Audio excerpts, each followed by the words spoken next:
আসসালামু আলাইকুম। প্রতিদিনের মতো সবাইকে আরও একটি নতুন ডেইলি ব্লগ দেখার জন্য স্বাগতম জানাচ্ছি আমার এই ছোট চ্যানেলে। আশা করছি যে যেখান থেকে বসে আমার এই আজকের নতুন ভিডিওটি দেখছেন সবাই খুব ভালো আছেন। আলহামদুলিল্লাহ। আমি তো সবজি বাগানে এসেছি, কাঁচামরিচ ছিল না, তো বাজারে কাউকে পাঠাতে পারছিলাম না, তো ভাবছি সবজি বাগান থেকে দেখি কাঁচামরিচ পাই কিনা। তো অল্প কিছু পরিমাণে কাঁচামরিচ পেয়েছি, যা পেয়েছি আলহামদুলিল্লাহ। তো কাঁচামরিচ আর 2-3-4টে ঢেঁড়স তুলে নিয়ে এসেছি আর আপনাদের সঙ্গে শেয়ার করছি। আর এখন হচ্ছে সন্ধেবেলা, আমি তো বিকেলের দিকে রওনা করে চলে এসেছি আটরশি। আমার বোনকেও ফোন করেছি যে ওরাও আসবে, আমি না আসলে ওরাও আসবে না, তাই ওরা সদরপুর থেকে চলে এসেছে আটরশি, এসে আমার জন্য অপেক্ষা করছে। আর আমি নেমে তো ওদেরকে খুঁজছিলাম, ওদেরকে পাচ্ছিলাম না। তারপরে তো দেখছি ওরা এখানে বেলপুরি খাচ্ছে, ওদের খাওয়া দাওয়া শেষ, তো ওদেরকে অবশেষে খুঁজে পেলাম। তারপর তো এখান থেকে কিছু পুরি সিঙ্গারা নিয়ে তারপরে যাব, আরও কিছু কেনাকাটা করব আর কি। তো পুরি সিঙ্গারাটাই আমাদের যেহেতু সবারই পছন্দের, তাই ভাবলাম যে এগুলো নিয়ে যাই। আর রাতে আমরা বাবার বাড়িতে গিয়ে অনেক মানে কথাবার্তা বলেছি, সবার সঙ্গে দেখা সাক্ষাৎ করেছি, সেই ভিডিওটা আপনাদের সঙ্গে শেয়ার করতে পারিনি। গত ভিডিওতে আপনাদের কাছে লাইক চেয়ে নিয়েছিলাম, তো আলহামদুলিল্লাহ লাইকের পরিমাণটা আগের তুলনায় অনেকটাই ভালো এবং আপনারা সবাই লাইক দিচ্ছেন, দেখাই যাচ্ছে। তো এভাবে আমাকে সাপোর্ট করবেন এবং যারা আমার চ্যানেলটিকে এখনও সাবস্ক্রাইব করেননি, আমার ভিডিওগুলো যদি আপনাদের কাছে ভালো লেগে যায় তাহলে অবশ্যই আমার চ্যানেলটিকে সাবস্ক্রাইব করে পাশে থাকার বেল আইকনের অল অপশনটি প্রেস করে আমার পাশেই থেকে যাবেন। আর আজকের এই ভিডিওর এই পর্যায়ে যারা দেখছেন এবং লাইক দিতে ভুলে গেছেন, তাহলে প্লিজ ছোট করে একটা লাইক দিয়ে দিবেন, তাহলে আমার ভিডিওটি আরও অসংখ্য আপু ভাইয়াদের মাঝে পৌঁছে যাবে এবং আমার ভিডিও তাদের কাছে হয়তো ভালো লাগতে পারে এবং ভালো লাগলে তারা আমার চ্যানেলটিকে সাবস্ক্রাইব করলে আমার চ্যানেলটি আস্তে আস্তে আরও বড় হবে। তাই আশা করছি আমার আপু ভাইয়ারা মনে করে একটা লাইক দিয়ে দিবেন এবং আমাকে সাপোর্ট করবেন। পরের দিন সকালবেলায় আমরা চলে এসেছি আমার খালাতো বোনের বাড়িতে। আমাদের বাড়ি থেকে বেশি একটা দূরে না, যদিও ভ্যান বা রিক্সায় করে আসা হয় আর কি। আর যদি বাড়ির উপর দিয়ে আসি গ্রাম হয়ে তাহলে বেশি একটা দূরে হবে না, আর যদি রাস্তা দিয়ে ঘুরে আসতে যাই তাহলে একটু দূরে। তো আপুরাও চলে এসেছে এখানে। আপু দোতলার কাজটা কমপ্লিট করে নিয়েছে আপাতত, এখন থাকছে, আরও কাজ বাকি আছে, বন্ধ আছে। আপা যেহেতু বেড়াতে এসেছে, খালাতো ভাইও এসেছে, যেহেতু ওনারা ঢাকায় থাকেন, তো বাড়িতে যখন আসেন তখন ওনাদেরও তো থাকার জন্য সেরকম ব্যবস্থা করতে হয়। তাই আমার আপু দোতলাটা কমপ্লিট করে নিয়েছে আর ভাইয়া নিচতলা কমপ্লিট করে নিয়েছে, মানে সমস্ত কাজ কিন্তু ভাইয়াই করে নিয়েছে। আর আপুর যে রুমটা আছে সেটা তার পছন্দ মতন করেই আর কি সব কিছু করেছেন। আর রাজর থানার পাশেই আমার আপুর মানে আমার খালার বাড়ি আছে, ওখানে 3তলা বাড়ি করেছে আমার খালামণি। আমার খালু পুলিশের চাকরি করত, তো ওই থানায় ছিল, ওখানে থেকেই ওই বাড়িটা করেছে। আর আমার ভাইয়া যেহেতু বাইরে ছিল, আস্তে আস্তে তারা বাড়িটা সম্পূর্ণ কমপ্লিট করেছে। আমার খালু তো অনেক আগেই মারা গেছেন, তো ভাইয়াকেই এই সংসারের হাল ধরতে হয়েছে। তো আলহামদুলিল্লাহ সবাই খুব ভালো আছে। এরপর তো আমরা বসে আছি, আপু তো বাবুকে ঘুম পাড়াচ্ছে। তো আপুর রুমটা আপনাদের সঙ্গে শেয়ার করে নিচ্ছি এবং দোতলা পুরোটাই আপনাদের সঙ্গে শেয়ার করে নিচ্ছি। জানি না আপনাদের কাছে কতটুকু ভালো লাগবে, যদি ভালো লাগে তাহলে অবশ্যই কমেন্ট করে জানাবেন। বাবুকে দেখার জন্য আমারও খুব মন কেমন করছিল, তো দেখার খুব ইচ্ছে করছিল। তাই ভাবলাম যে আবারও যেহেতু সবাই একসঙ্গে হয়েছি, আমি না এসে আর থাকতে পারলাম না, সবার সঙ্গে দেখা করার জন্য আমিও চলে আসলাম এই অসুস্থ শরীরে। আমি তো আগের থেকে অনেক শুকিয়ে গেছি এবং অনেক অসুস্থ, তো আমাকে দেখেই তো আপু বলছিল যে অনেক শুকিয়ে গেছি আর আমার শারীরিক অবস্থা খুবই খারাপ দেখে আপু বলছিল যে কি অবস্থা হয়ে গেছে আমার শরীরটা। আমার মনে হচ্ছে গাইনি ডাক্তারের এই ওষুধগুলো খেয়েই আমার শরীরটা বেশি অসুস্থ হয়ে যাচ্ছে, তারপরও ওষুধগুলো চালিয়ে যাচ্ছি। আগে তো একবেলা করে খেতাম আর এখন দুবেলা করে খাই, তারপর দেখছি আরও অসুস্থ হয়ে যাচ্ছি, তারপর ওষুধ খাওয়া বন্ধ করছি না। তো এভাবেই চলছে। আর ঠান্ডা তো লেগেই আছে, ঠান্ডার ওষুধও চলছে, সব মিলিয়ে মানে সব ধরনের ওষুধই আমার খাওয়া হচ্ছে আর কি। তো এদিক থেকে আমরা উপরে বসে কথা বলছিলাম, আর ভাবি নিচতলায় রান্নাবান্নার আয়োজন করছে, খালামণিও সাহায্য করছে। আর আমি তো আপনাদের সঙ্গে একটু আপুর ঘরটাকে ঘুরিয়ে দেখাচ্ছিলাম। আর এখন বারান্দায় চলে এসেছি, বারান্দায়ও আপনাদের সঙ্গে দেখাচ্ছি চারদিকটা একটু ঘুরে। আর পাশে যে বিল্ডিং দেখতে পাচ্ছেন তো ওই বিল্ডিং আমার আপুর চাচাদের বিল্ডিং। তো সবারই আলহামদুলিল্লাহ 2-3 তলা করে বাড়ি আছে আর কি। তো যাই হোক, আমরা তো অনেক দিন পর এসেছি আপুদের বাড়িতে। তো সবার সঙ্গে দেখা করতে পেরে ভীষণ ভালো লাগলো। আর এতটাই গরম পড়েছে, এই গরমের মধ্যে ভাবিও রান্নাবান্না করছে ঘরের মধ্যে। তো অনেকটাই কষ্ট হয়েছে ভাবির। তো বললাম যে ভাবি হাত লাগিয়ে আমরাও তোমাকে সাহায্য করি। তো ভাবি বলল যে না, হয়ে গেছে, এখন অল্প একটু কাজ বাকি আছে, এটা হলেই হয়ে যাবে। তারপর তো আমরা দোতলায় চলে আসলাম। এসে এখন আমরা তরমুজ খেয়ে নিচ্ছি, মাইমুনা মুনিয়াও খেয়ে নিচ্ছে।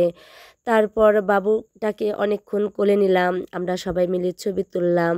আপু আবার গোসল করতে গিয়েছিল। তারপর তো আপুর গোসল শেষ করে আমরা এখন সবাই খেতে বসে পড়েছি। এদিক থেকে আমিও ভাবছি আজ বাড়িতে চলে যাব।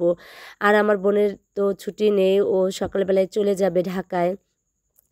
এদিক থেকে আমারও কেমন যেন শরীরটা অসুস্থ লাগছিল, আর খুব চিন্তা করছিলাম যেহেতু দুপুর গড়িয়ে বিকেল হয়ে যাচ্ছে, আমার তো বাড়িতে যেতে অনেকটাই রাত হয়ে যাবে, কি করে যাব সেটাই ভাবছিলাম।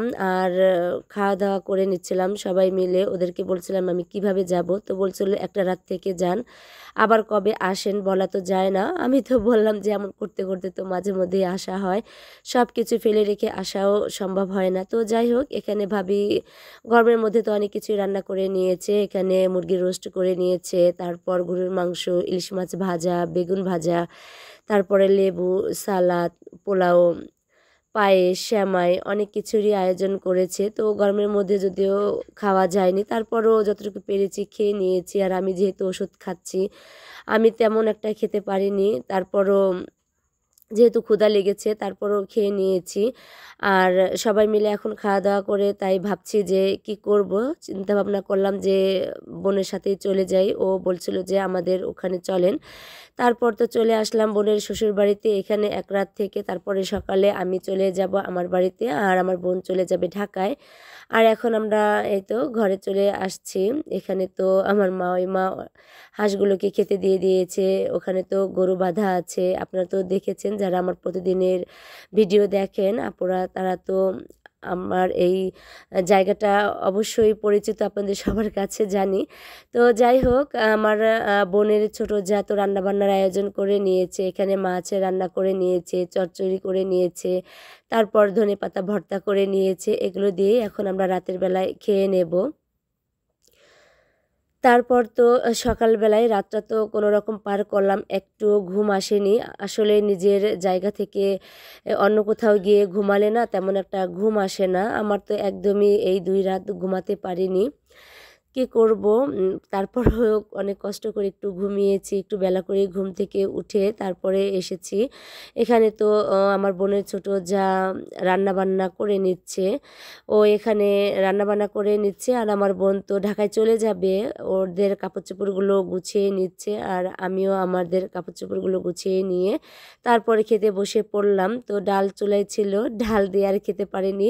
মাছ ভুনা করেছে, পটলের আছে সাথে, আর চচ্চড়ি, আর রাতের যেই ধনেপাতা ভর্তা ছিল সেগুলো দিয়েই আমরা সকালে নাস্তা করে চলে আসলাম আমাদের বাড়িতে। আর আমার বোন চলে গেল ঢাকায়। তো আমি বাড়িতে এসে তো দেখছি জাহেদাকে দেখা যাচ্ছে। তো বললাম যে সব কিছু কি ঠিক আছে কিনা। তো বলল হ্যাঁ ঠিক আছে, ভালো দিনেই নাকি আমি এসেছি, হঠাৎ করে আজ লাবণীকে দেখতে আসবে। তো আমাকে ফোন করেছিল, তবে নেটওয়ার্কের প্রবলেমের কারণে আমাকে ওরা আর পায়নি ফোনে। আর এমনিও বাটন মোবাইলেও ফোন করেনি। তো আমি বলেছি আমি আজ চলে আসব। তো এসে তো দেখছি সব কিছু আয়োজন চলছে। আমি যতটুকু পেরেছি হাতে হাত লাগিয়ে একটু গুছিয়ে নেওয়ার চেষ্টা করেছি আর কি। ভাবিদের তো রান্নাবান্না কমপ্লিট করা হয়ে গেছে, এখানে নাস্তারও আয়োজন করা হয়েছে, সব কিছু বেড়ে দিয়েছি। এখন ওনারা তো চলে এসেছে, আপনারা তো দেখে নিয়েছেন। আমি মাত্র বাড়িতে আসতে না আসতেই মেহমানও চলে এসেছে। মিষ্টি, দই, তারপর 7 আপ, ওনারা অনেক কিছু নিয়েই এসেছেন। তো ওনাদেরকে এখন মিষ্টি দিয়ে দেব, নাস্তা দিয়ে দেওয়া হয়েছে, সবাই তো বসেছে, শরবত নিয়ে যাওয়া হচ্ছে আর কি। এরপর তো শ্রাবণী তো মিষ্টি তুলে দিচ্ছি ফ্রিজে, তো বললাম যে সব কিছুই দিয়ে দাও, তো নিয়ে এখন যাচ্ছি। তারপর তো আমার চোখে পড়লো যে এই ফলটা তো কেটে দেওয়া হয়নি, এই বাঙ্গিটা কেটে নিচ্ছে। এরপর তো শরবত নিয়ে সোনিয়া যাচ্ছে, আর আমি হালকা নাস্তাগুলো নিয়ে আসছি, মানে ফলগুলো এনে এখানে রেখে দিচ্ছি। ওনাদের আসার কথা ছিল, ঈদের পরেই আসার কথা ছিল, তো আজই যে ওনারা আসবেন এটা আমার জানা ছিল না। তো বাড়িতে এসেই জানতে পেরেছি। তো ভাবি অনেক কিছুই আয়োজন করেছে, মাছ, ডিম, বেগুন, 2 রকমের মাংস রান্না করেছে। এখানে গরুর মাংস, মুরগির মাংস আছে, তারপরে 2 রকমের সেমাই, পায়েস, পোলাও, মানে এমন কোনো কিছু নেই যা রান্না করেনি। আর এখানে লাবণী তো রেডি হয়ে বসে আছে। ওনাদেরকে এখন হালকা নাস্তা দেওয়ার পর এখন ওনারা দুপুরে খাওয়া দাওয়া করে নিচ্ছে। আর এমনই অবস্থা, আজ একদমই কারেন্ট ছিল না, খুবই মানে কি যে বলবো, এতটাই গরম ছিল যে সবাই ঘেমে অস্থির। কারেন্ট আসছে আর যাচ্ছে, 5 মিনিট থাকলে তো 1 ঘন্টা থাকছে না, এমন অবস্থা ছিল আজকের এই দিনটায়। তারপর তো আমি লাবণীকে নিয়ে আসলাম, সবাই তো লাবণীকে দেখে আলহামদুলিল্লাহ পছন্দ করেছে। আর ছেলে যেহেতু বাইরে থাকে, মানে পাত্র যেহেতু বাইরে থাকে, তো তাকেও ফোন করা হয়েছে। আমি তো মোবাইলটা হাতে নিয়ে দেখাচ্ছিলাম লাবণীকে, তো দেখে তো আলহামদুলিল্লাহ পছন্দ হয়েছে। আর আমাদেরও পাত্র দেখে খুবই পছন্দ হয়েছে আলহামদুলিল্লাহ। আপনারা তো দেখেছেন, আপনাদেরকেও দেখাচ্ছি। আমার হাতে এই তো মোবাইল, আমি ওকে দেখাচ্ছি আর আমিও কথা বলছি, মনে হচ্ছে আমি মেয়ে দেখতে আসছি, এমন অবস্থা।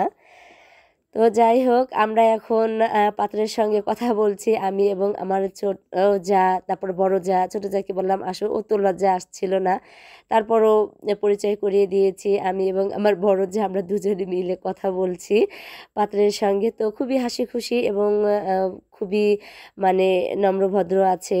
তো লাবণীকে দেখে সবাই পছন্দ করেছে এবং আমাদের এই বিয়ান আপা আমাদের সবাইকে মিষ্টি মুখ করাচ্ছিল আর কি। তো যাই হোক, ওনারা তো পারলে আজকে লাবণীকে নিয়ে যাবে এমন অবস্থা, ওনাদের আর দেরি সইছিল না, যে বলছিল যে নিয়ে যাব লাবণীকে এখনই। তো বললাম যে ঠিক আছে নিয়ে যান, আপনাদের বউ যেহেতু হবে আল্লাহ পাকের ইচ্ছায়, তাহলে একটু অপেক্ষা তো করতেই হবে। তো যাই হোক, সবাই তো এখন চলে যাবে, বিকেল হয়ে গেছে, ওনারা তো এখন চলে যাচ্ছে। লাবণীকে দেখে তো ওনাদের খুবই খুবই পছন্দ হয়েছে। যাক আলহামদুলিল্লাহ, আমরাও খুব খুশি, মানে 2 পক্ষ থেকে আমরা একদমই রাজি খুশি আছি আর কি। অনেকদিন পর বিয়ের একটা অনুষ্ঠান আমাদের বাড়িতে হবে, খুবই ভালো লাগছে। তো পাত্রকে দেখে আপনাদের কাছে কেমন লেগেছে অবশ্যই কমেন্ট করে জানাবেন।